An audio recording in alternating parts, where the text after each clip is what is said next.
수현 교수님, 이번 우크라이나 러시아 전쟁에서 우크라이나에 대한 지원을 어떻게 생각하시나요?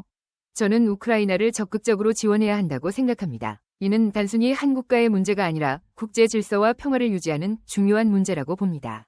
민중 교수님, 물론 우크라이나의 상황이 심각하다는 것은 인정합니다. 하지만 저는 지원 문제를 신중히 접근해야 한다고 생각합니다. 무조건적인 지원이 오히려 더 큰 국제적 갈등을 불러일으킬 수 있다고 봅니다. 특히 현실주의적 관점에서 보면 국가의 안보와 자국 이익이 최우선이어야 합니다. 그 점은 이해합니다. 그러나 지금 러시아의 침략은 명백한 국제법 위반입니다. 국제사회는 이런 행동에 대해 단호하게 대처해야 합니다. 이는 단순히 우크라이나를 돕는 것 이상의 의미를 가지며 국제 질서와 법치주의를 지키는 데 중요합니다. 만약 우리가 개입하지 않는다면 다른 국가들도 유사한 행위를 정당화할 수 있는 빌미를 제공할 수 있어요. 국제법 위반이라는 점은 동의합니다. 하지만 우리가 무턱대고 개입할 경우 러시아와의 관계가 극도로 악화될 수 있고 이는 전 세계적인 안보 위기로 번질 수 있습니다. 냉전 시대의 대결 구도가 다시 나타날 수도 있고요. 현실주의자들은 힘의 균형을 중시하며 러시아와의 직접적인 군사적 대립은 위험하다고 봅니다. 그렇다면 러시아의 행동을 그냥 두고 봐야 할까요? 무력으로 인한 국경 변경을 묵인하면 앞으로 어떤 나라가 또 비슷한 일을 저지르지 않는다는 보장이 없습니다. 지금은 강력한 메시지를 보내야 할 때라고 생각합니다. 자유주의적 관점에서는 국제협력과 규범 준수가 중요합니다. 국제사회가 단합하여 이러한 침략 행위를 저지해야 합니다. 강력한 메시지를 보내는 것이 중요하다는 점은 동의합니다. 하지만 그 방식이 문제입니다. 군사적 지원보다는 경제 제재나 외교적 압력을 통해 해결하는 것이 더 나을 수도 있습니다. 군사적 개입은 자칫 큰 전쟁으로 번질 위험이 있습니다. 우리는 국제사회의 협력을 통해 러시아에 압력을 가할 수 있습니다. 경제 제재나 외교적 압력만으로는 충분하지 않을 수 있습니다. 러시아는 이미 여러 제재를 받고도 계속해서 공격을 감행하고 있습니다. 우크라이나에 대한 군사적 지원은 그들이 자국을 방어할 수 있는 최소한의 조치입니다. 집단안보체제의 일환으로 생각해 볼 수 있습니다. 침략을 방관하면 집단안보체제가 무너질 수 있습니다. 군사적 지원은 단기적으로는 효과가 있을지 모르지만 장기적으로는 더욱 큰 혼란을 초래할 수 있습니다. 무기를 지원하면 전쟁이 길어지고 더 많은 민간인 피해가 발생할 가능성이 큽니다.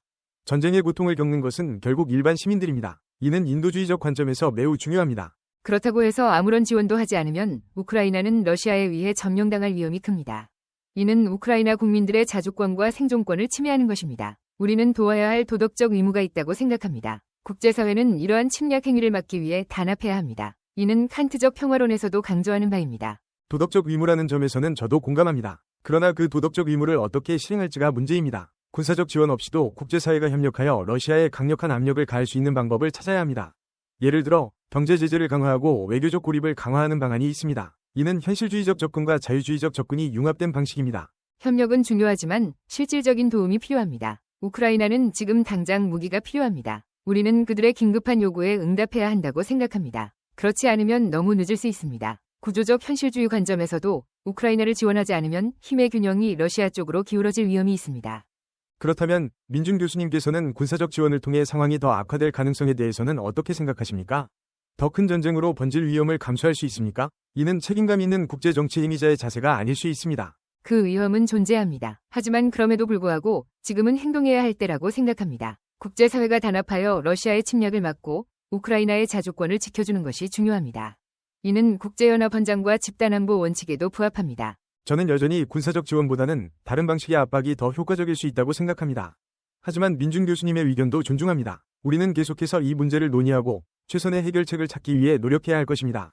이는 국제정치의 복잡성과 다면성을 잘 보여줍니다. 그렇습니다. 의견 차이는 있지만 목표는 같습니다. 우크라이나를 돕고 국제 질서를 지키는 것입니다. 앞으로도 지속적인 논의와 협력을 통해 최선의 방법을 모색해야 할 것입니다. 이는 다양한 국제 관계 이론의 적용 가능성을 탐구할 수 있는 기회이기도 합니다.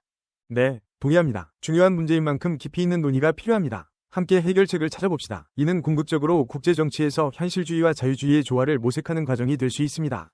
또한 우리는 국제사회의 다양한 이해관계를 고려해야 합니다. 각국의 외교정책과 전략적 이익을 조율하는 것이 중요합니다. 미국, 유럽연합, 중국 등 주요 국가들의 입장도 우리가 논의하는 데 중요한 요소가 될 것입니다.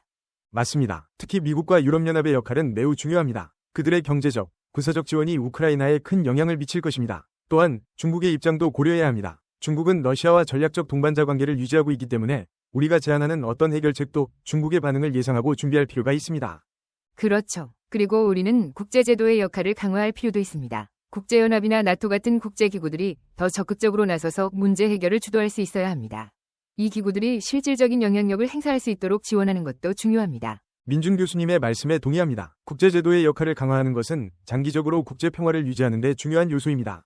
또한 우리는 정보전의 중요성도 간과해서는 안 됩니다. 정확한 정보 제공과 여론 형성은 국제사회의 협력을 이끌어내는 데 핵심적인 역할을 합니다.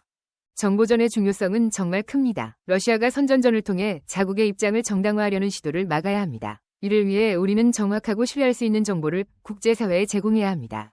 미디어와 언론의 역할도 중요합니다. 네, 국제미디어가 객관적이고 공정하게 보도하는 것이 중요합니다. 이를 통해 대중이 정확한 정보를 바탕으로 의견을 형성할 수 있습니다. 또한 우리는 학계와 연구기관의 역할도 강조해야 합니다. 이들이 제공하는 객관적 분석과 연구 결과는 정책 결정에 중요한 참고 자료가 될 것입니다. 맞습니다. 학계와 연구기관의 역할은 매우 중요합니다. 이들이 제공하는 분석과 연구는 정책 결정에 중요한 근거가 됩니다. 우리는 지속적으로 이들과 협력하여 객관적이고 신뢰할 수 있는 정보를 바탕으로 정책을 수립해야 합니다. 그렇습니다. 오늘의 논의는 매우 의미가 있었습니다. 우리는 각자의 입장에서 다양한 논점을 다루었고, 이를 통해 보다 포괄적인 시각을 가질 수 있었습니다. 앞으로도 계속해서 이 문제를 논의하고 최선의 해결책을 찾아야 할 것입니다. 저도 동의합니다. 오늘 논의를 통해 많은 것을 배웠습니다. 우리는 앞으로도 지속적으로 협력하여 이 문제를 해결할 수 있는 방안을 모색해야 할 것입니다. 국제사회의 평화와 안정을 위해 함께 노력합시다. 네, 민준 교수님, 함께 노력합시다. 감사합니다.